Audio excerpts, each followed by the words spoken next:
Magandang araw mga kapatid, magandang araw bayan. Dito na tayo ng ating paninindigan at malinaw, mas matatag tayo ngayon, mas malinaw ang tinig natin, mas buo ang panawagan. Hindi na ito panahon ng panloloko. Mga kababayan, sa panahon ngayon, imposibleng hindi matitinag ang mga nasa pwesto. Imposibleng hindi nila ramdam ang bigat ng sigaw ng taong bayan. Pero bakit ngayon? Bakit para wala silang hiya? Bakit harap-harapan pa rin ang kasinungalingan? Nakaharap sila sa kamera, nasa TV, nasa opisina, pero kahit kitang-kita ng sambayanan ang mali, tuloy pa rin ang pagbaluktot ng salita. Hindi na kami bulag, hindi na kami pipikit, hindi na kami manonood lang. Dati, siguro kaya niyong itago. Pero ngayon, may cellphone, may internet, may social media. Wala na kayong behind the scenes na hindi namin nakikita. Wala nang sikreto na hindi nabubunyag. Wala nang kwento kayang baliktarin nang hindi nabubuko. Ito ang henerasyon na gising. Hindi na kami tulad noon na tahimik at hindi alam ang nangyayari. Maya naman kayo sa mga nasa taas, sa mga nakaupo sa posisyon, sa mga dapat nagpapatupad ng tama pero sila pa mismo ang bumabaluktot. Maya naman kayo. Bakit parang kabaliktaran ang tungkulin ng ginagawa ninyo? Bakit parang kinalimutan ninyo na ang kapangyarihan na hawak ninyo, hindi yan regalo.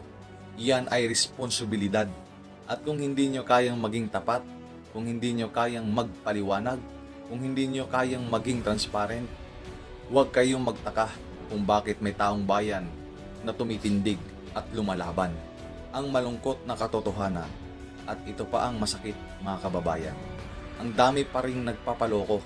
May mga taong matatalino, may pinag-aralan, may narating sa buhay.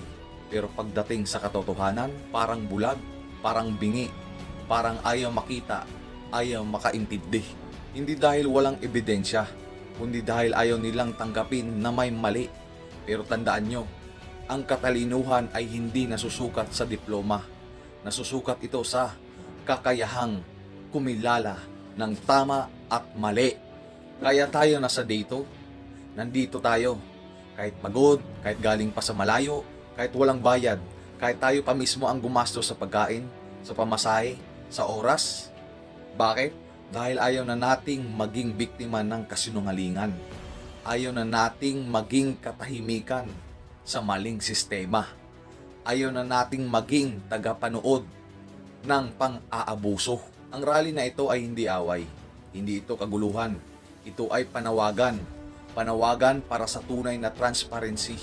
Panawagan para sa tunay na demokrasya sa mga taong bayan na gising na. Mga kababayan, maraming